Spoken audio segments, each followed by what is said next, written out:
Kerala state കർഷക തൊഴിലാളി union Taliparamba area വനിതാ കൺവെൻഷൻ KKN പരിയാരം ഹാളിൽ വെച്ച് നടന്നു. സംസ്ഥാന ജോയിന്റ് സെക്രട്ടറി കോമള ലക്ഷ്മണൻ ഉദ്ഘാടനം ചെയ്തു.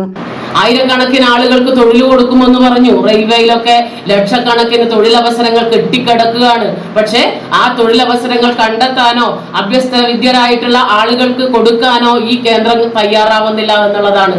കേരളത്തിൽ നിങ്ങൾ നോക്ക്, ഒരുപക്ഷെ ഇന്ത്യയിലെ മറ്റു സംസ്ഥാനങ്ങളെക്കാൾ ഉപരി ഏറ്റവും കൂടുതൽ ആളുകൾ ടിക്കറ്റ് എടുത്ത് ട്രെയിനിൽ യാത്ര ചെയ്യുന്ന ആളുകൾ ഈ കേരളത്തിലാണുള്ളത്. പാലക്കാട്, അതുപോലെ തന്നെ തിരുവനന്തപുരത്ത്, അങ്ങനെയുള്ള സ്റ്റേഷനുകൾ.